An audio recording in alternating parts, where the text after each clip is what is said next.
Yeah, I mean, in every screening, I mean, well, and especially in New York screenings, there'll be the moment where Ellen Stewart comes up on the screen, and you'll hear, especially if it's a theater audience, Yeah. you'll hear everyone, like, there'll be like a moment of, an audible moment where people are like, oh, oh, Ellen.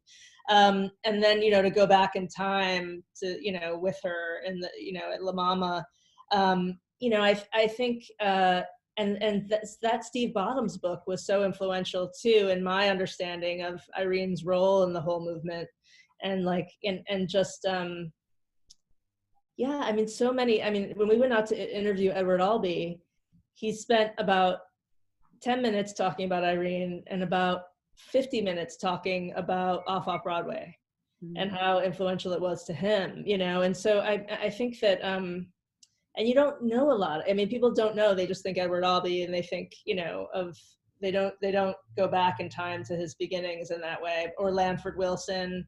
I mean, Lanford Wilson, I ran into on the street, and I happened to have a camera. I mean, those are those moments. So like John Guare coming into the film. I mean, there was a lot of like leaving things to chance and accidents that are built into that whole theater movement that actually were part of the film too, which was really nice. And so important to Irene's creative process, the importance of chance and serendipity, of course. That, in many ways, it was the way in which she wrote, was to be responsive to the world around us, to allow that to come in to her. And so it feels to me that there's a really lovely synergy with the way you've made the film that is analogous in many ways to her creative process. Yeah, I mean, it's true. It ended up that way because we made so many accidents. There were so many accidents in the filming and so many mistakes in, like, not mistakes in the sense of at the time, but when you're going back to like do color correction and sound editing and picture editing, and you're like, oh, why didn't we have a mic on in that moment? Or like, oh, why did we not like think of this as a scene and get multiple angles? Or why did, and then that just became the language with which we did the film, was like, instead of and in the same way of focusing on what remains instead of what is lost with Irene. We focused on, okay, what are the strong points of this footage, and like and it's the intimacy. So we can really the intimacy of the way it's shot. It's in Q&As, people will say it's so interesting, these angles that you have with the where the camera's down here, and was that an artistic choice? And I was like, I had no idea what I was doing, and I was having a conversation with Irene, and if I had the camera in front of my face, then Irene would say, I can't see your face. So most of the time, the angles are looking up at her, which also is actually, I mean, it's sort of poetic because I did so look up to her, so maybe not at that stark of an angle, but yeah, I mean, I think that, and you have to, in order to like allow for all of those accidents and allow for those digressions and things, you have to not be so wed to structure and to form, which is another thing that Irene let the content create the form of her plays in so many ways. So that, I mean, there were a lot of things that, just happened because we were following her, that wouldn't have normally happened. So. You talked about layers earlier, and one of my favorite moments in the film is when Irene's describing all the layers she's got, and she's the queen of layers. And one of the reasons I love it is because Irene loved layers. She loved, her bohemian sense of dress, of just putting on what she felt like in the moment, and somehow it always worked, was just wonderful. But because I think Irene was so much about different layers. I mean, we've alluded to Cuba and her Cuban background, but she had all these kind of extraordinary layers in terms of her personality, and her role as the champion of layers is just a beautiful kind of image of what she was as a human being. And one of the things that emerges through the film is her playfulness, her ability to kind of play to the camera, to really enjoy the moment of whoever she's with, addressing, and relishing it for all it brings. And and for me, I think that's one of the things I adore about the film, the ability you have to capture the multifaceted Irene Fornes that we all knew and loved. Yeah, I mean, and I think that well, thank you. I feel like also when you're doing a durational project, you know, like this, it's because it was filmed over years and years, you know, all of those things come out, you know, you allow the layers to come out, as opposed to if we had just, you know, I mean, filmed in 1 year or 3 months and decided, okay, let's make a film out of this. I mean, I think things emerged because we took the time, and because I was spending so much time with her. I mean, even I mean, it was a daily, I would see her daily, if not, you know, every other day I would be spending time with her, because it really also was this, it evolved into more of a caretaker role in some ways, and our friendship really grew. And so I got to see a lot of sides of her that I didn't, that I wasn't, I mean, the humor and the playfulness was the thing that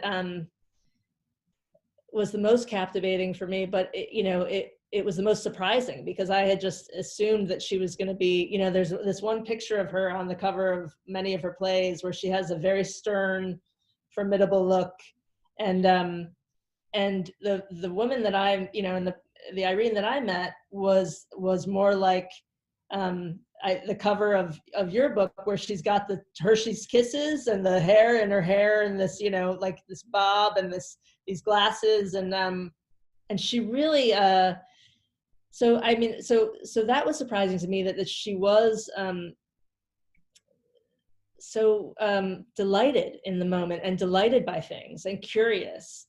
And but there, you know, there were moments like you'll see in the film where she sees John Guerra on the street, and she has this really, you know, this moment of the things you take for granted, and she's recognizing that she's no longer a part of this theater community. And there's moments where she hasn't been out for days, and you know, so you know, I mean, she went through all of the emotions. But people will ask, well, like, was she ever really upset? You know, because we don't really see her that upset in the film.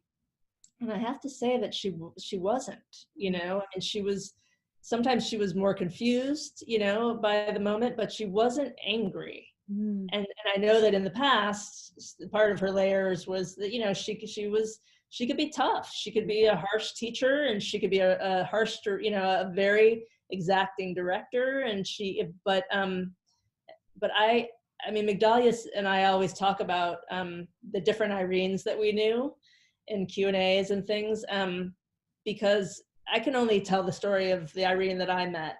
And, you know, there's several Irenes. I mean, you could tell a different story, and Migdalia has, you know, a different story, and Caridad and Eduardo and all of the people that she taught. And there's thousands, you know, I mean, it's amazing. So yeah, so it's, I can, you know, I think that my time with her was marked by this joyfulness. And she talks about fun in the film. You know, when you ask her about directing, she talks about, why should I be deprived of the fun of directing? And she saw, I mean, she was an incredibly exacting director, having observed her in rehearsals. But the fun of kind of creating this piece was also incredibly visible. And I think that comes up so clearly in the film, her sense of playfulness and fun. You know, when you ask her about the camera, and is she bothered by the camera is my beloved, the one who wants me, and I give everything I have to. I mean, there is, I mean, her relish and love for life comes over, and her wit comes over. Even as she is, you know, Alzheimer's is beginning to really take over, that wit and that playfulness, it remains. Yeah, she has this uncanny ability to take a moment, even a really like somber moment, and then, you know, in the next second, turn it into a joke, or turn it into something else. And anyone who's going through anything in their life, to be able to lighten up, you know, it makes everyone lighten up a little bit, you know, because you're like, you can be tense watching that scene in the movie where Irene and I are talking about is she going to stay in Miami? Where is she going to go? And it's a really hard scene for me to cut and to watch. But at the end of it, Irene turns it into, she has that moment where she talks about a play on paper is completely incomplete. And then she's like, peculiar, isn't that? Completely incomplete. And she starts laughing. And so that whole scene, it's just like she punctures holes in the seriousness of everything. So that it's just like, as if she knows that an audience will be watching this, as if she knows that they'll be affected, that they'll need that flip, or I don't know. And there's so many moments like that, even in the footage that we didn't share in the film, where she does that. It's just, and I think that it allows us also to see that, she's as brilliant as the first day I met her until, she was saying things, in 2009 that were completely spot on. I don't know that I had ever, people would say, oh, it must be so sad. It must be so sad. And I was like, oh my God, are you kidding me? What comes out of her is like extraordinary, and so that was our goal too, with capturing these moments, was this is not forgotten time. This is not, this is not the end of Irene. Like Joe Goodrich has this great line, and he says, is this the end of the plays? I mean, it didn't make it in the film. He said, is this the end of the plays? I guess so, but it's not the end of Irene. Mm-hmm. And, I think that that's what we wanted to show, is that it's not the end of Irene. She spent these however many years, not writing, but living, and in a really incredibly vital way, And a very full way. I mean, talk to me about as the Alzheimer's really progresses, were there ethical issues for you in terms of filming? Because I think one of the things that I think is really important is that in the film is her consent of the filmmaking that's happening. And it's a film made with her. Tell me about that, and some of the decisions that you made as a filmmaker, as you were putting the film together in terms of her advancing Alzheimer's. Well, I think that's a great, thank you for bringing that up. It's a great, it was a major issue for me, because it's not, I did not want to in any way come across as exploiting Irene or the situation, and because it was so much of a collaboration, the biggest question in the edit room was, how far are we going to go? And you'll see some films, like there's this great film, First Cousin Once Removed, Alan Berliner's film, and he documents the poet Edwin Honig, and who's his cousin, first cousin once removed. And he says, we're gonna go all the way. And he goes all the way. And when we were editing the film, he goes all the way to Edwin's death. And when we were editing the film, I had shot up until, so from 2003 until 2013, I filmed when Irene moved back to the city in 2013, and we were setting up her room. I was filming that for some reason. I was like, well, let me just film this, because I was so used to filming. But after 2006, I would say, that moment in Miami where I say, it's time to say goodbye, and she says to the camera, or to the camera lady, and that